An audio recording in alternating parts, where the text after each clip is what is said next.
welcome to another edition of the PRC Podcast. This is Season 2, Episode 7. My name is Jake, and I'm your host. My friend and co-host Ryan of RJM Analytics with us as always, and the third member of our bizarre racing triangle of love, Adam, is back. We've had another couple of weeks of action. First, a fairly typical Talladega event, I'd say. Then, a pretty interesting rain-delayed race at Dover yesterday. We've had some other silly season developments as well, so I'll leave it up to you guys where to start. I guess I'll start off talking about Dover yesterday just because it was more recent, and I personally thought it was one of the best races of the year. I've been outspoken on here, really like races where you have changing conditions and tire fall off and combination of short and long runs, and but the race doesn't feel like it drags on, and there's always there's lots of action all around, and I think that's what Dover really had a lot of, especially in that second stage, where you had all the, I think it was like just a bunch of different guys coming from the back to up in the top 10, and then other guys like Byron, I guess that was later, but Byron went from like the lead to 8th, and it's just the type of thing where you got to keep up with the track and race against the track, but also there was good racing. Ross was able to go from 4th or so to the lead on that one run. Truex obviously drove right through everybody, where he eventually took the lead and drove off, but it's the type of racing that it seems like we don't get a whole lot of today, and that fans don't really appreciate because, they want, like we talked about last time on here, they just want every lap to just be, close quarters, nonstop action, and I think the type of racing we saw yesterday, though, is more old school NASCAR, but also kind of, it wasn't boring, and the last stage, I think it calmed down a little bit, but it was still I would say one of my favorite races of the year. Well, I will go as far to say that it probably is my favorite race of the year so far, for all the reasons that Ryan just mentioned. I think we had probably the best long runs of any race this year, with couple runs of over 100 laps and 2 different cycles of green flag pit stops that were not interrupted by cautions, although one almost was by Harrison Burton being an idiot. Seeing the wild position changes over the course of these long runs was a lot of fun. There was enough passing and enough of a second groove that guys weren't just running in a single file procession the whole race, especially after the sun came out. I will say the beginning of the race was not as exciting in the cloudiness because the second groove hadn't come in, but once we got to the sunshine, it was a lot of fun. And I really wish we had more races like this. And we probably won't ever because of stage racing and just the general direction NASCAR is going in, but I'll try to savor these kind of races while we can. And it was also nice. The race was a healthy 3 hours and 27 minutes, even without too many cautions. That's the length of a race I like to see as well. I think, though, we're kind of in a portion of the schedule right now where it's like yesterday was the first of 4 or 5 straight, quote-unquote normal track races. We'll have Kansas and then Darlington and then 600. Oh, I guess actually the All-Star race is in there before that, but I'm definitely excited for these next couple of weeks. The types of races that we'll have there, and the 600, if it's anywhere as good as last year was, and notice I said the 600, not the 625 or whatever it was last year, but I really just, I think this is definitely the portion of the schedule where we're going to find out the most about, who the real contenders are, and a lot of that's going to kind of weed itself out. And then also just, hopefully have racing like that every week. So Yeah, I think Talladega that. was Oh, I go thought ahead. Talladega was still pretty decent. People seems like hate the way this car races there for whatever reason because there's too much double file racing. It's like the old car. We just had a bunch of single file trains all the time because everybody was afraid to race. But now they're in double wide packs the whole way. And I mean, I get it. It's harder to move around, and I will pine for the maneuverability that the late 2000s had with the COT and even before that.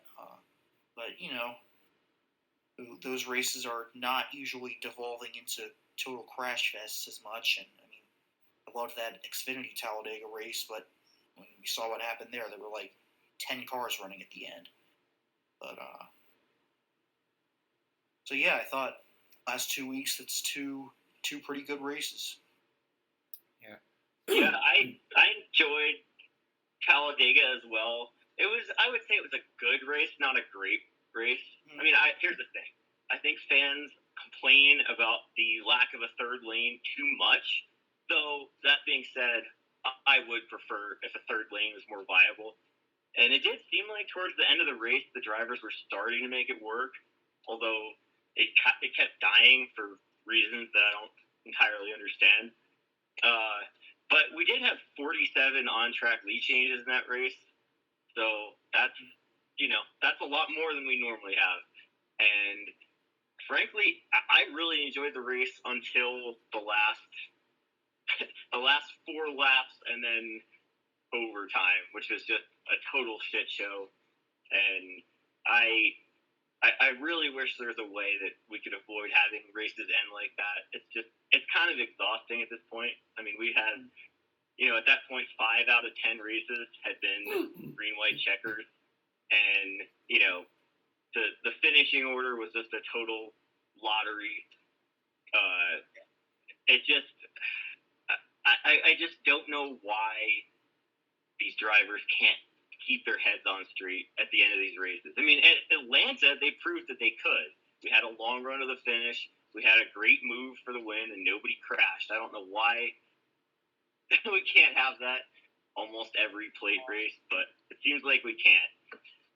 Yeah, I think it is really all on the drivers. I mean, I've said that before, but first off, I think, we would see more of a third lane in those races if they just tried harder, just like with the Gen 6 car. It was, they ran single file so much, but it wasn't because they had to. It was because they just refused to race until the last 10 laps. But, I mean, we see, no matter what the package is, you always see these last couple of laps, everybody's moving around and trying to change lanes and form all kinds of different lines. So, I don't think it's... We saw a third lane on a couple of different occasions, and it wasn't, wasn't like you would totally get sucked to the back, but and then at the end it's just and I hate it because I really wanted Bubba or Blaney to win, especially Blaney, who's now just completely snake bit, seems like, when it comes to winning, but just hated to see the race end like that. And it's really just and I like Bubba, but that was really stupid to just... I mean, if you're going to block once, all right. And he got really lucky that his first block didn't result in him crashing. And then he comes back up the track and blocks the other side. And that's just... I mean, at least he took accountability for it. But it's like... Really, would you rather... If somebody's like already up alongside you, you're basically saying you'd rather crash and finish 25th than let them go and maybe still have another chance to get back by. And at the worst case, you finish maybe 4th. Yeah, I just don't get it. Yeah, I don't either, and that seems to be the mentality that's been, burned into these drivers' heads now. Is that it's like, and I do understand to some degree with the win and you're in playoff system that they feel like, well, finishing 4th is no better than finishing 25th. But first of all, I don't think that's actually true, and second of all, like you said, the race isn't necessarily over if you get passed. I mean, we see these crazy runs happen, and you never know how you can get back and possibly pass them again at the end. It's just And wouldn't he have had? He would have had Kyle behind him while Blaney was basically by himself on the outside, right? Yeah, I think he might have still won, honestly, even if Blaney passed him right there. He might have won coming to the line. Yeah, it's just. And also, I mileage thing. So yeah, I don't know. and I agree with you too that it's probably 80%, maybe 90% on the drivers for the races ending like this. Like, sure, okay, the green white checker rules promote this kind of shit, and the package, all that stuff. But like ultimately, the drivers are the ones in the cars with their hands on the steering wheel, and they're the ones controlling this stuff. And the races don't have to end like this if the drivers decide they're not going to anymore. And I don't know that we're ever going to reach the point where the drivers collectively had enough, but we're not there yet. Yeah, to chime in quickly, I'll give my general thoughts on the races in a minute, but I don't disagree with what you guys are saying necessarily. For me personally, I don't really fault Bubba for what he did in the last lap because it was the last lap and he was trying to win. Now, hindsight being 2020, yeah, you can say strategically it was not the right move and maybe he could have won otherwise, but it's a split-second decision that's being made at that point in time, and he made the wrong one, and that's just what happens in these kind of races. It's the nature of the beast. At least it didn't result in something much bigger that it could have been, but that was just an unfortunate thing. I mean, I don't really think he has a lot to be sorry about in that particular instance, but I am glad that he did take accountability for it. But that's while just we're on how that I see note, let it. me just really quick mention, speaking of things from that race that really could have been avoided, Ryan Preece, Mr. Everybody else out there is a hack except for me, just going full throttle into Larson on that wreck before that. Just more of the same shit from him. Yeah, I think he was trying to Days of Thunder it. Yeah, it's just like, if you're gonna run your mouth and talk about how everybody else can't drive, maybe try finding the brake pedal next time. Yeah, I remember I called him or somebody. I mean, I don't engage on social media much, and that for a lot of different reasons. But there was some discourse that was going on about him a couple of weeks ago in the midst of the whole controversy with him at Bristol and whatnot. And I pretty much said, "Have fun, career 28th place driver." And well, I looked at the points yesterday, and guess where he's at right now? He's in 28th. So, yeah, I mean, I don't really have a whole lot to say about that. We'll have more to say about that team later, but yeah, it's just to get that in really quick. I mean, I don't really have much to say about that, but it's just kind of typical. But it probably hurt him more than it did Larson. So, I mean, I'm glad that he's apparently okay. I don't want anyone to get hurt, obviously, but I think that it probably affected him physically a lot more than it did Kyle Larson, who thankfully got hit in the passenger side, which I'm sure it was still very unpleasant, but a lot better than it could have been if it had been the other side of his car. So, yeah.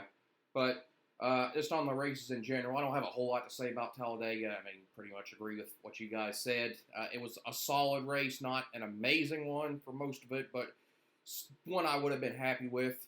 The reason for apparently the lack of three-wide racing, from what I've read, is kind of a combination of mainly the fact that this car, they said the side draft doesn't work the same way as it did with the previous gen car, and the way that the energy and the air kind of transfers makes it more difficult. You got to have a lot of cars up there to really make it work. And I think also this package, now this hasn't been said, but it's just kind of my own theory that this kind of package, which I've been asking for a long time, and it also ties to another point you guys were kind of making about, it being mostly on the drivers to avoid this kind of crap that we have at the end. It's significantly more draggy than what we had before, let's say, 2021 or 2022, where the revs are kind of lower and they're going at a little bit lower speed, and it's kind of harder to have these big runs. You don't have as many of these super fast closing rates that we had before, And, and I applaud that. I asked and pretty much begged NASCAR to do that. Not that they were listening to me. And they did that, and it did improve the racing, I think, and cut down on it somewhat, especially at Talladega and Atlanta. It hasn't really had much of an effect at Daytona, but, that is what it is. I would have been less inclined to put it all on the drivers before, just because of it being the way it was, like having the Xfinity package, and we see how chaotic that can be. But, yeah, you pretty much have to put almost all of it on them at this point. And it's, as you alluded to, the Xfinity race, it was certainly very exciting and thrilling when they weren't crashing, but the problem was they were crashing. Like, it seems like every other lap at the end, just like every one of these other Gen 6 super speedway races that we've had.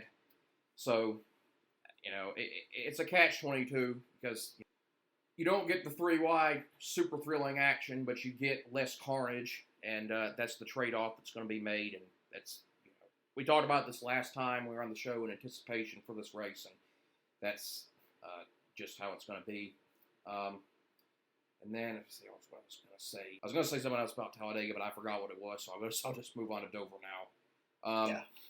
Yeah, it was a really good race. I would say just about on par with last year's event. Like Adam said, didn't start off very well. I thought it was going to suck, judging from the first 80 or 90 laps. Didn't look like there was going to be much action. But after the track rubbered in and we got a little bit of sunshine and combination of factors, it got a lot better. It was what I would describe as a vintage good Dover race. Like, we've seen a lot of vintage bad Dover races ever since really the last decade and a half. Very few good events there. Almost all of them have been these dull, boring events where you can't pass and there's no action, and everything important happens on pit road, and there's very little cautions or wrecks to bunch things up either. Not that that's necessarily a good thing, but sometimes you need to have that to have entertaining racing. But this time we had just the right amount of it. There was, we're not going to get into the whole Ross thing because we agreed to not talk about that beforehand. There's enough people that are going to talk about that, but we had that and a couple of other incidents that kept the field sort of close enough to where didn't make the race too short. But then we had long green flag runs where there was actually a lot of action. Now, it was still kind of typical Dover where, clean air sort of ruled, and it was very hard to pass up front, but it was a lot better than it's been in previous years. Like, you wouldn't have seen Martin Truex come up from 15th on the track all the way to the lead in the Gen 6 era at Dover. I feel pretty confident in saying that. But it happened in this event.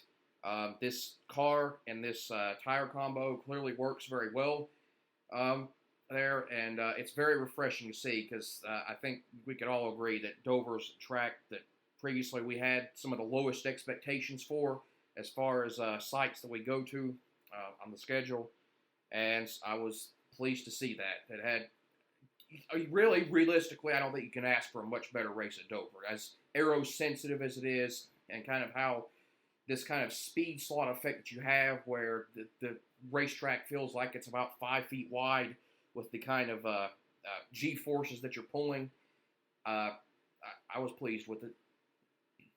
Dover's actually one of my favorite tracks and has been, just for, I guess I should say, good Dover. When you get the good races there, like yesterday and like last year, it's, like I was saying, it's just the perfect kind of combination of everything that a NASCAR race should be. Obviously, I will not defend some of the boring snore fest we've had there in the past, but when this track is at its best, there's fewer tracks I enjoy more. I was going to talk, though, for a minute about Martin Truex, who I think, even before yesterday, is having a better season than a lot of people are giving him credit for. He's been top 2 pretty much all year in all of my passing numbers.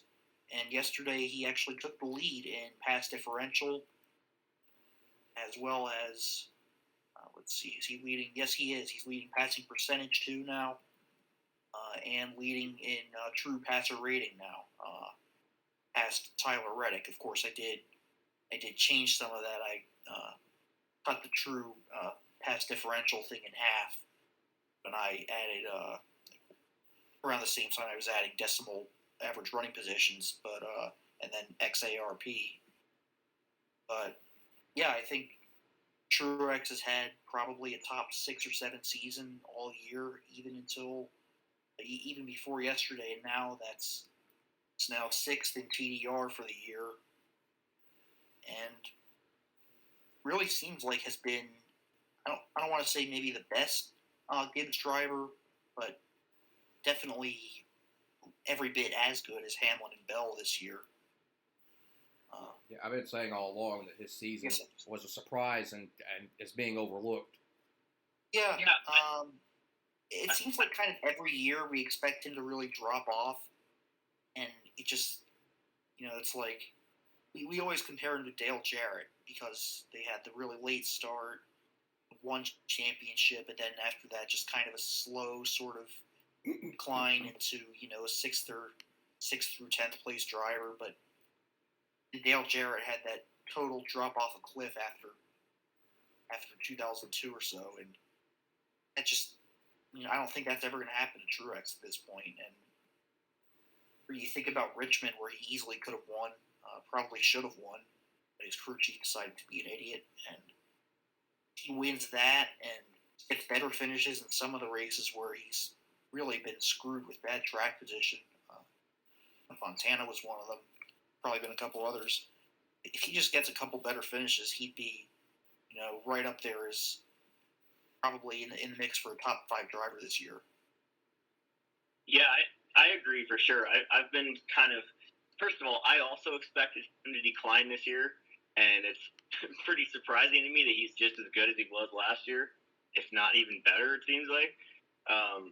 And yeah, I think his performance has been concealed by the fact that him and Tyler Reddick have probably had the worst track position among all the fast drivers this year, because combination of their crew chiefs being idiots and their pit crew just continuing to screw them over every time they come down. And, Truex has had to overcome that and drive through the field over and over and over and over. And frankly, other than the Martinsville race, when he caught that lucky caution that helped him get back into the top 5, he's really been on the short end of the stick of strategy and track position almost every week. And I think that's given casual viewers the false impression that he's been mediocre this year, when really he's been fast pretty much, not every race, but I would say 2/3 of the races he's been pretty fast. And he just hasn't been able to show it. And in fact, really, I would say Phoenix is the only race that he was pretty bad. He's been decent or better in every other race. And at Dover, finally, first James Small did make a bad pit call in the middle of the race when he pitted Truex too late during the green flag pit cycle, which got him behind. And then he cussed him out over it. Right. Yeah, he was. Small told him to shut the F up and drive, which I thought was pretty ironic coming from him, of all people.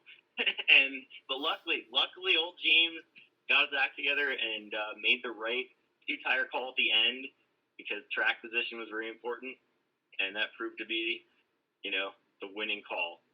So, and I actually thought, I was convinced at first when that happened that was going to be the wrong call, because wasn't it the exact same thing from Vegas or whatever it was, where I forgot what happened there. The only difference is at Dover, he had 2 cars behind him that were also on 2 tires, whereas at Vegas, everybody was on 4. I thought he got really lucky with that, but I guess he was able to drive off, so clearly it didn't make a huge difference. Well, but to comment on that, there wasn't a lot of tire fall off there yesterday. Only, I think, about a second total throughout the course of an entire run. And plus that, there was only, I think they went back green with 6 laps remaining. Would have made a bigger difference, I think, if there'd been maybe 10 or 15 laps. But it seemed like if you took 2 tires, you were fine, because Kyle Busch earlier in the race took fuel only that one caution and just tanked. That was and I thought he had probably one of the fastest cars before that. Yeah, well, what Larry Mack was saying on the broadcast was that right side tires wore out a lot, but left side tires did not. So it was more about keeping fresh right sides on. All right, well, whatever, it worked. Yeah, from my perspective, clock is right twice a day. Yeah, from my perspective, I think small is very good, but yeah, that's the one frustrating part about it, is that it's probably going to keep him around for even longer. But it is what it is. That was one of the best wins of his career. May end up being his last. Who knows? But who knows what the future holds? But it was a very clutch win from him. It was one of the more exciting wins of his career, which that's not saying a lot. It's not a knock on him, but Truex has had a propensity in his career to win a lot of races that, aren't so hot when it comes to the entertainment factor. But this was one of his more enthralling ones, and it was really clutch because, honestly, I thought Blaney was going to win once they were side by side, and he almost got ahead of Truex, I think, a couple of times in that last sequence. But Truex, is normally pretty passive, as we all know as a driver. Doesn't really do anything, but he got kind of spunky with Blaney there, and it worked out. That was pretty much like I refuse to lose this race situation, to use an old term from crew chief many years ago. He was just not going to be denied, and I was really impressed with that. In addition to the fact that he came all the way up from the midfield, as I said earlier, to get to the lead, drove his way to the win and earned it outright. Might be the strongest win of the year. Besides Reddick at Coda. And so that was good. And another thing I kind of wanted to touch on that kind of just goes to Dover in general.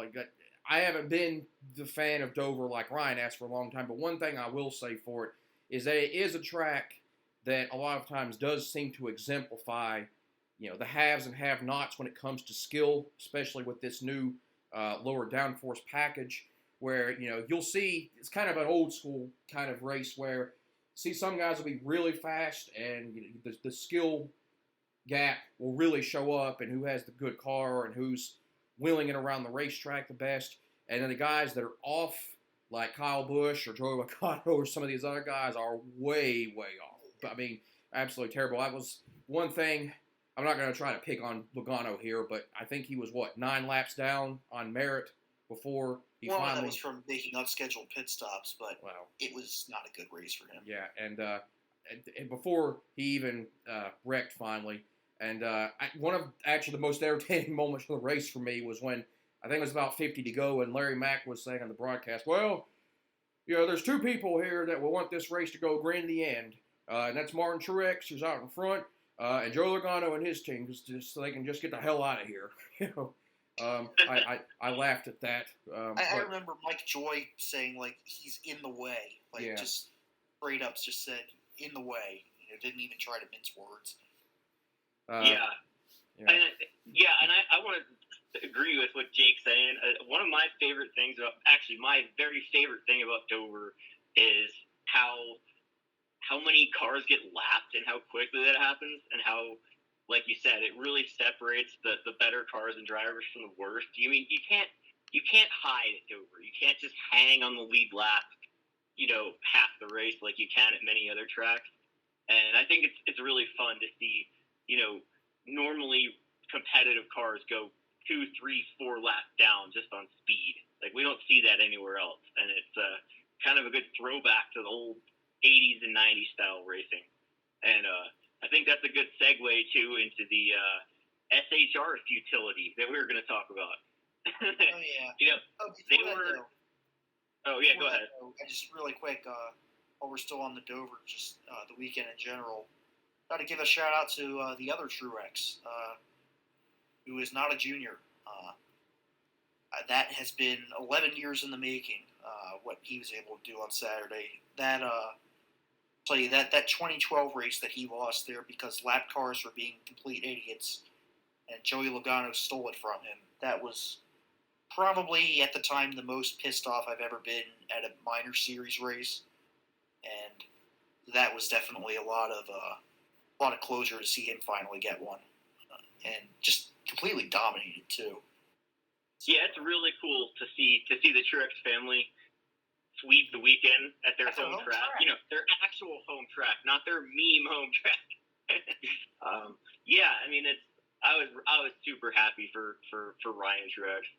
Actually, that was good to see. And from what I understand, the fans there went absolutely crazy both times the Truexes won, and it was just an all around good feeling weekend.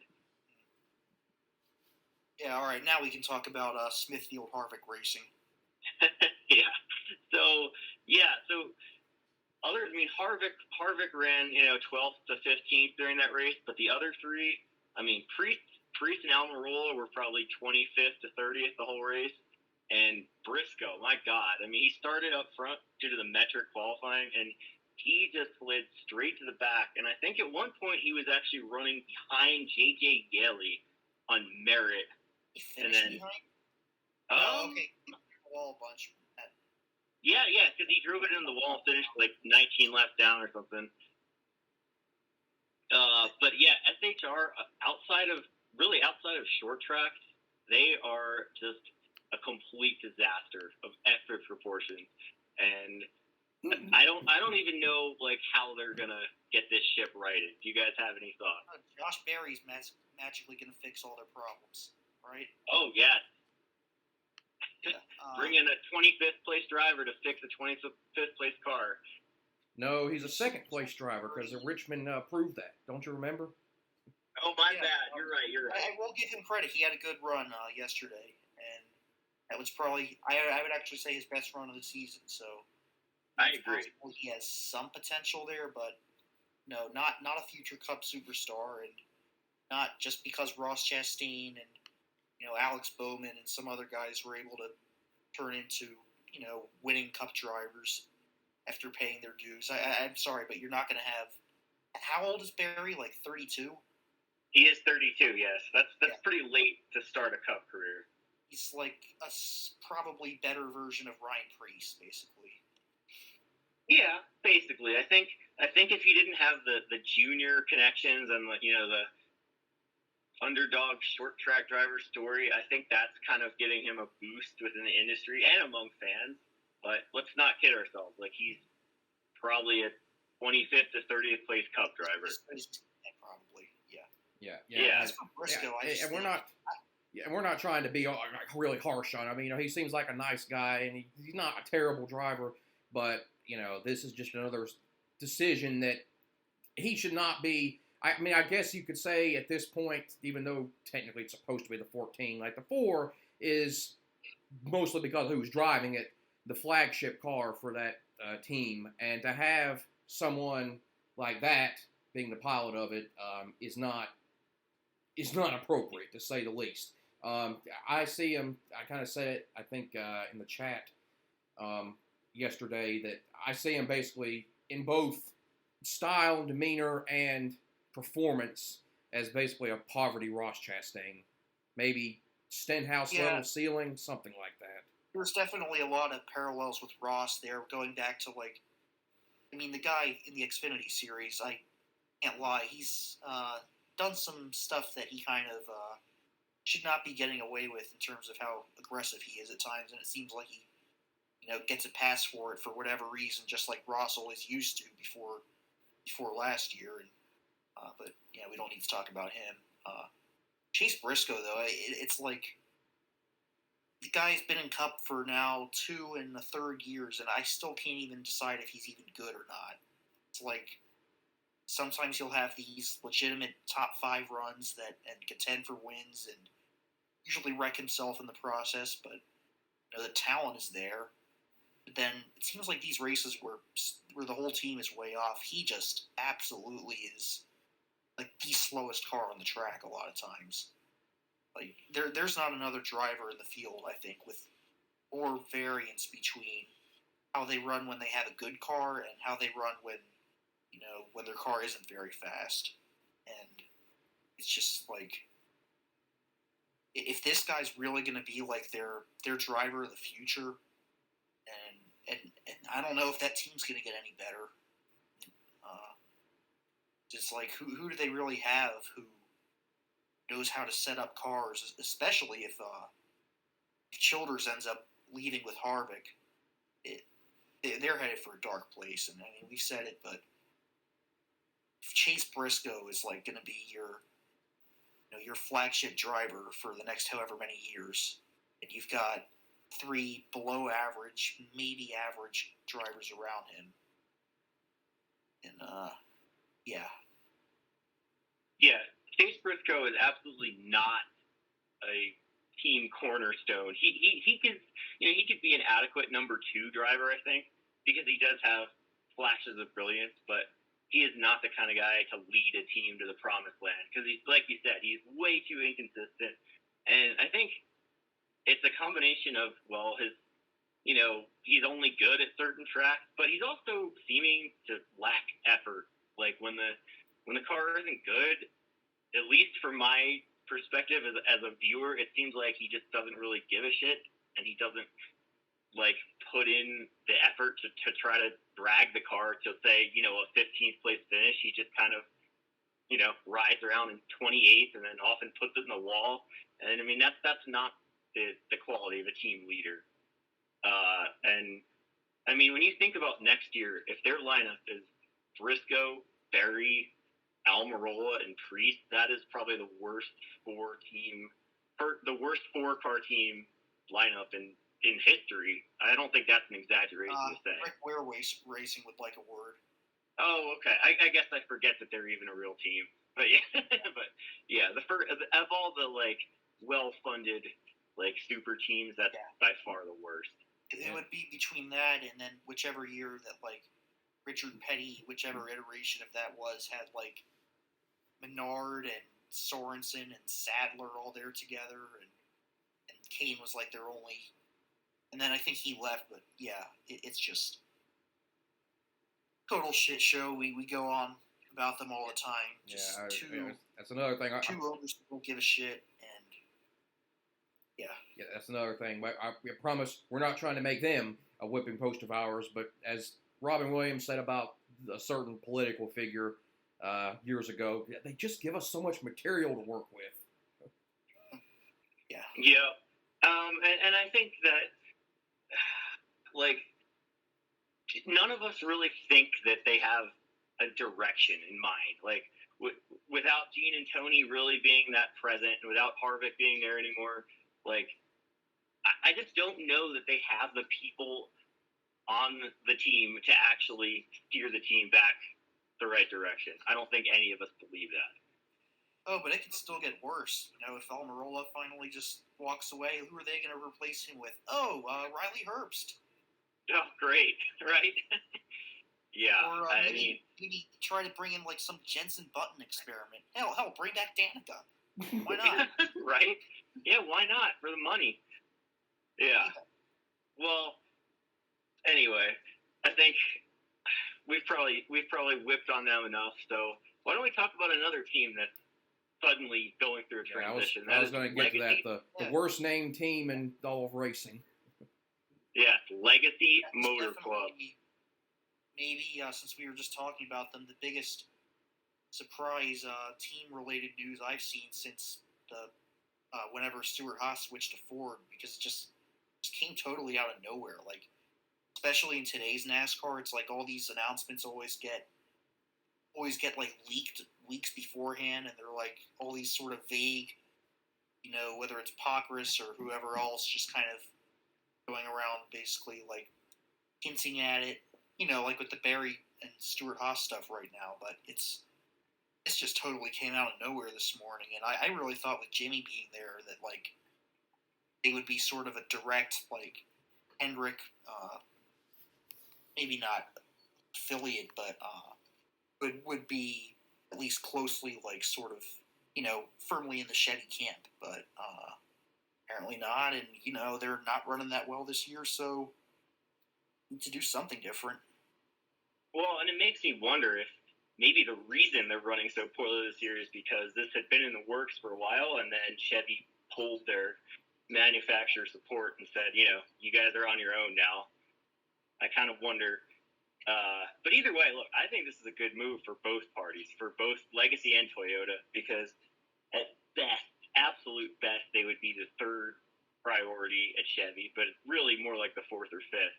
Whereas now they get to be one of only 3 Toyota teams and 8 Toyota cars, so they will get a bigger proportion of their manufacturer funding. And Toyota desperately needed more cars in the field and more landing spots for their prospects.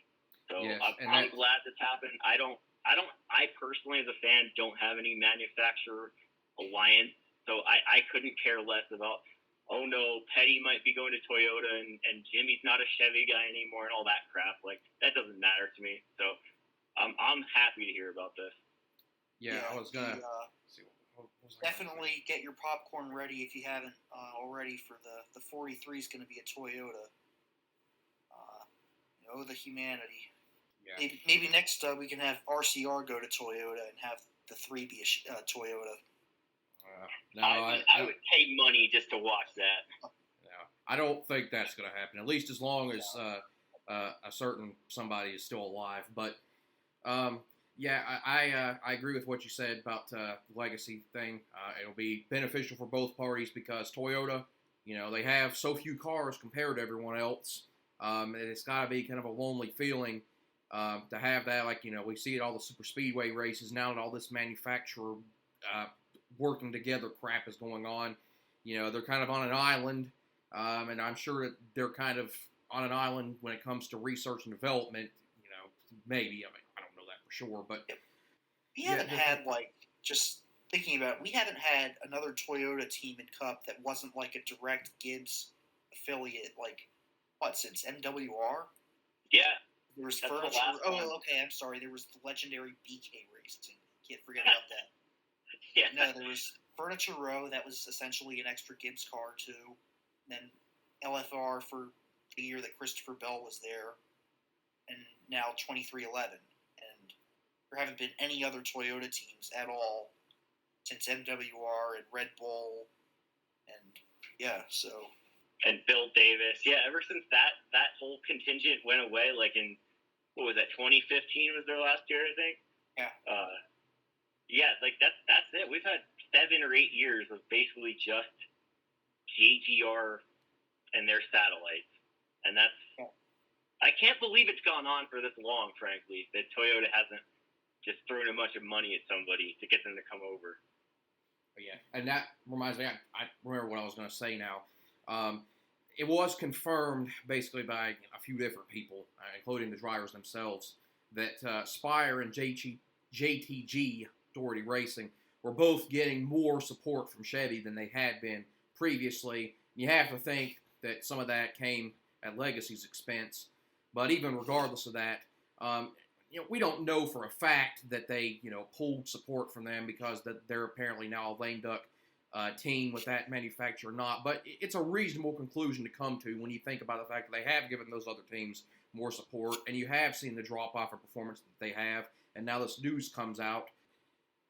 I mean, obviously, I don't care about the manufacturer stuff like Adam from the standpoint of these cars have got nothing to do with what you see on the street, and I don't have any kind of loyalty to that. It just so happens that most of my favorite drivers drive Chevys, but...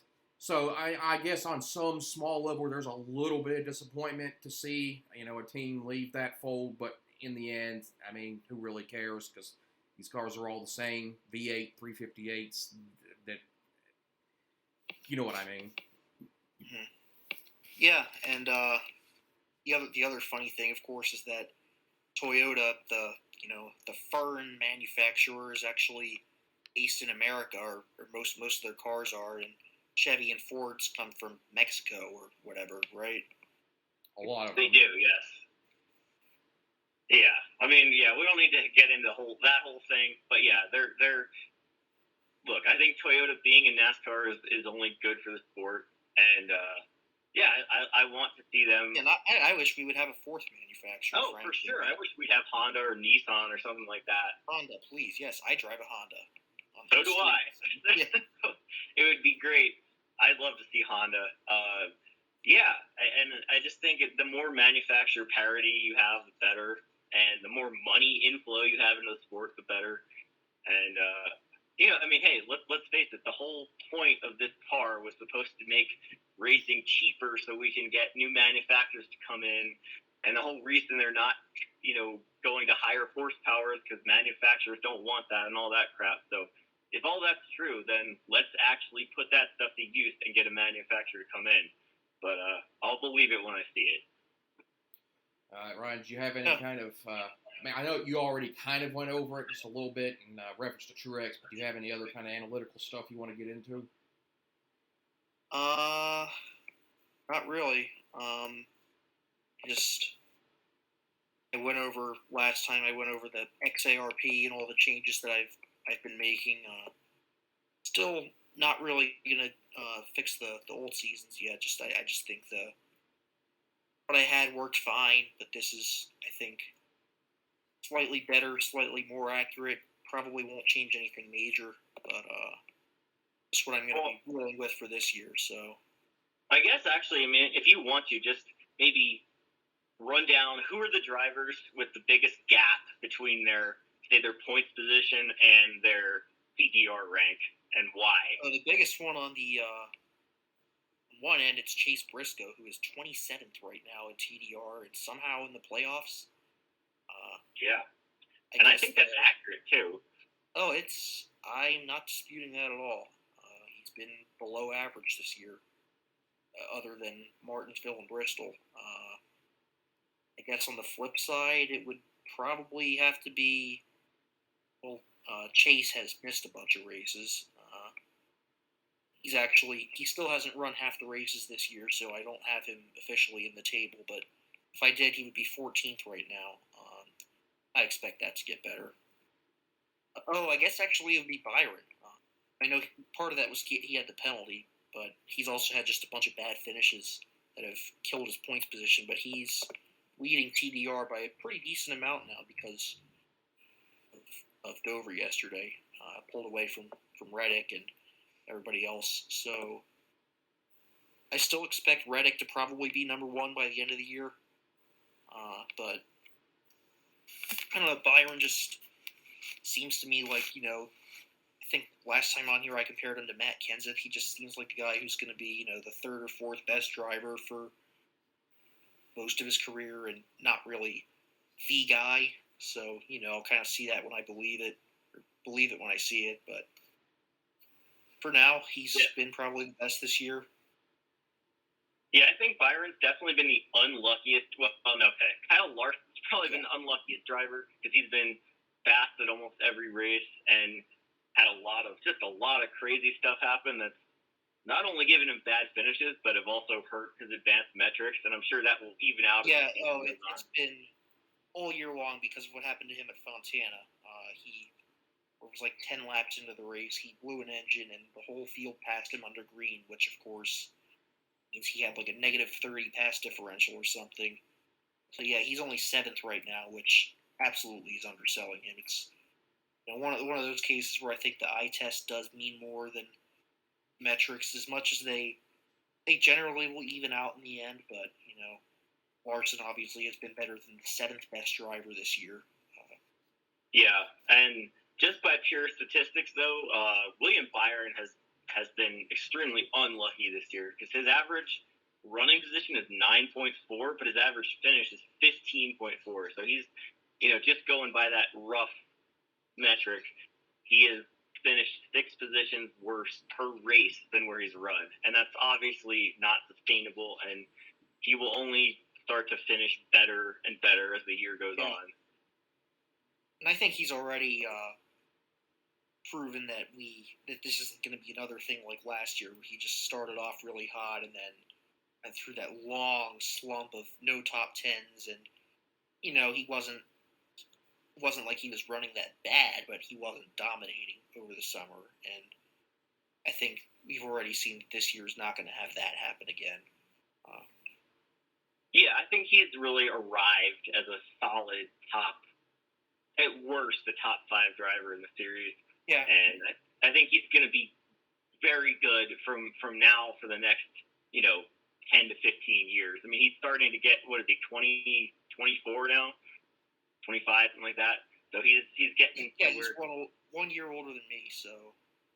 Yeah, so he's okay. So he's 25, which means he's in that kind of that sweet spot where his, he still has the fast reflexes of a young guy, but he's starting to get the experience of an older driver, and I think he's really set to be a force for at least the next 5 to 10 years, especially. Oh boy, non-racing related thing really quick. I just saw that Joel Embiid beat Jokic for MVP.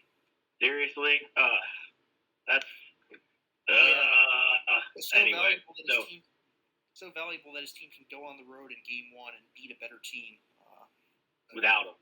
Yeah, without him. Yeah, so valuable. Well, that's frustrating, but oh well. Jokic already has 2 MVPs. I'm sure he'd rather have a ring. Yeah, I'm not going to cry about it too much. I am a Nuggets fan, by the way, for listeners. So that's why we both hate the Sixers. But yeah. I guess I'm a Wizards fan, but we suck. I was pulling for Milwaukee because Giannis is my guy, but I think now I'm all in on Denver with you. Yeah. Just real quick, sort of interlude there. Okay. Anyway, any other racing? Yeah, we already kind of basically said all that there was to about Xfinity, and normally I would have us talk about like IndyCar or whatever, but since Adam's only got a few minutes left before he's got to run, I kind of would just look for our preview for the next couple of NASCAR races, and then you can talk about IndyCar or whatever you want to say. Yeah, sounds good. I wasn't really going to have much to say about IndyCar. It was kind of as mediocre of a race as I think you could have. It happened. Wasn't good, wasn't bad. It just was. Glad that Pato got a bunch of points back from Ericsson. So Kansas next week. I don't know. What do you guys think? I mean, I'm pretty excited for all intermediate races now with this car. I think both Kansas races last year were good. I don't see any reason why this will be different.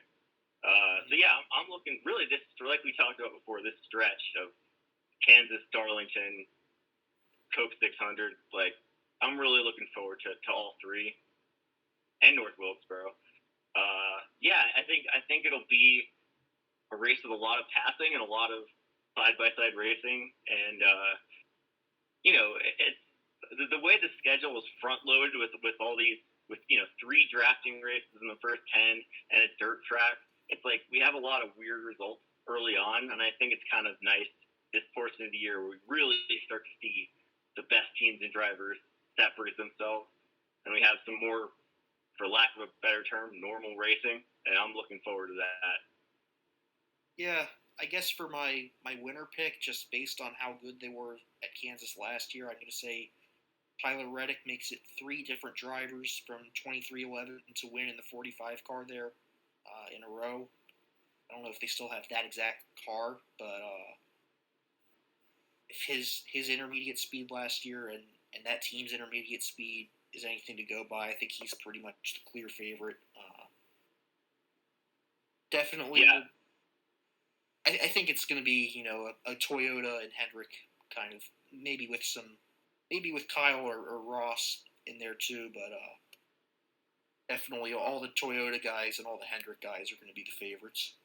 Yeah, I also picked Reddick. It's too obvious not to, given what they did last year and how good Reddick is on this type of track. I think as long as his pit crew doesn't screw him over, he'll probably win.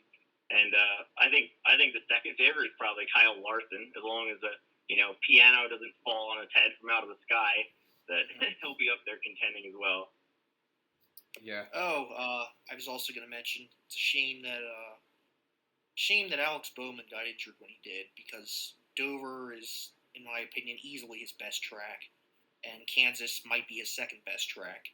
So I really thought, I think I actually said last time on here, he was my preliminary Dover pick to win, and probably would have been one of the favorites this coming week too. So really hate that for him. Yeah, I was just about me too. I was just about to mention that. Which, first off, about the race in general at Kansas, I expect it to be kind of akin to Las Vegas. I don't think it'll be as good as last year's races, but I think it'll still be decent with a fair amount of action, not amazing. I expected the intermediate racing to be a bit worse this year and the other tracks to be better, and that's kind of held true so far. I see pretty much the same thing happening at Kansas.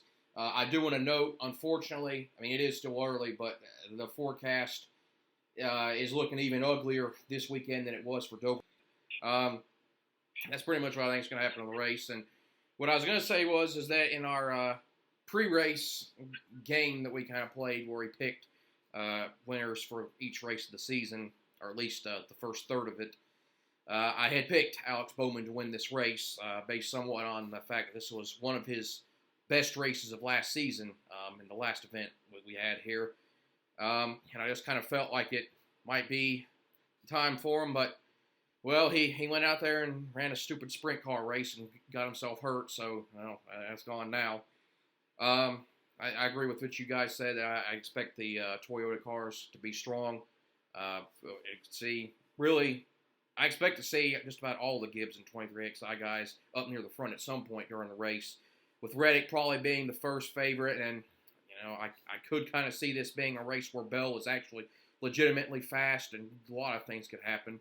But I'm going to pick Kyle Larson, which is probably a bad thing because in 3 years of playing this game, I've still yet to ever pick one of these right. Everyone else in this game has managed to pick a winner multiple times, but I've still yet to ever have it happen.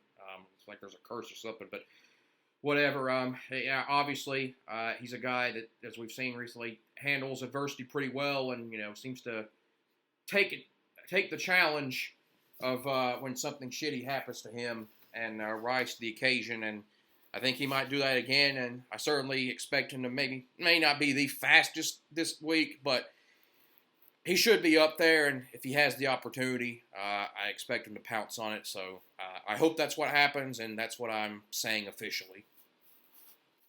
Yeah, and one more word on Alex Bowman. Like this, I agree. This does suck that he's going to miss two of his best tracks, but I do think he's still pretty safe to make the playoffs because we're not having all these fluke winners like we were last year, and even with the points penalty, he still has enough points that I think he'll be fine. So, and it doesn't sound like this injury is going to have any long-term impact on him, just given what it is. So I think his season outlook is still very good. It sucks for right now. He's definitely lucky that one of the weeks he's probably going to miss is the All-Star week. So it'll probably be like only 3 point races, assuming he's back for the 600. All right. Yep. Yeah, and Darlington is the race after Kansas. Comments on that? Another track where he's really good. Yeah. Comments on that? I mean, look, I think Darlington is it's a race-to-racetrack type of event. It's not going to be tons of action and tons of side-by-side racing and passing, and that's okay. I think it probably gets hyped a little bit too much, frankly, just because of the nostalgia and all the stuff that goes with Darlington. But it's a race that I generally enjoy well enough, and I don't see how it'll be any different than any other years there. Can I just say one thing on Darlington? Just that, it's like, why are we doing the throwback thing for the Mother's Day race, the day race? It just makes no sense to me. I mean, well, their rationale was that the Southern 500 is already enough of an event in itself that they want the other less prestigious race to have something. Yeah. Ever since they moved it back to Labor Day, the throwback thing is what makes it, a crown jewel again. That's what makes it special. My kind of I'm assumption not on sure that. My kind of assumption on that is that they're maybe not wanting to take away any more from the fact that it's the opening race of the chase or whatever. But I don't know. Yeah, I don't know, but hard to really say who favorite there is going to be. But I'm sure that it doesn't matter how good or how bad the race is, people will act like it was the greatest of all time when if that exact race would happen at, I don't know, Dover, it would be a bad race. So, but at the very least, it'll be nice to have 1 week without fans, complaining about everything. So, yeah, I pretty much agree with what Adam said. It's usually an okay race, not anything special or great. It's more about racing the track instead of battling each other. The spring race last year was pretty good. The Southern 500 was kind of eh. I probably expect this to be somewhere in between those two, like just so kind of halfway decent. I would say I'm not even going to try to predict who's going to win because, kind of like you just said, it's pretty unpredictable when it comes to that. There's certainly a few guys there who are always very strong, but it's still kind of a very volatile event. There's a lot of things that tend to happen that can take a few guys out. So that's pretty much all I have to say about it. There's not much to really add to it. So is there anything else you guys wanted to add about anything really before we head off? No, not really. No, I think I'm good. That was fun being back with you guys. Hope to do it again. Yep. We'll be back after Darlington. Yeah. Sure if who else will be with us, but yeah. And we plan on being here after Darlington. I mean, there's no guarantees in life, but that's what I hope for. So, anyways, thank you guys for being with me today. It's good to have you back, Adam. Yeah, it's good to be here. Yeah. Yep. Go Nuggets. Yep. Hell yeah. Go Nuggets. Yeah. Well, even though I hardly watch pro basketball, I'll be rooting for them for you too. So, anyways, yeah, appreciate it all. So, thank all of you guys for listening. Thank you for all of your support that you've given us. Be sure. Sorry, my brain's just not working really well today. I apologize for all the mischatter for me today, but be sure to follow us on Twitter at TRC Podcast 1. Follow Ryan on there at RJM Analytics. He's got a lot of great stuff there. He goes into a lot more depth than we can get into on this show with all the statistics and the analytics that he does. Be sure to subscribe to us on YouTube. Comment, that helps us more than anything in the algorithm to help us continue to grow this show.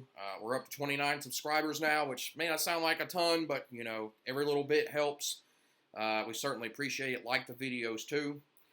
Like I said, we should be here back after Darlington. But until then, see you guys next time.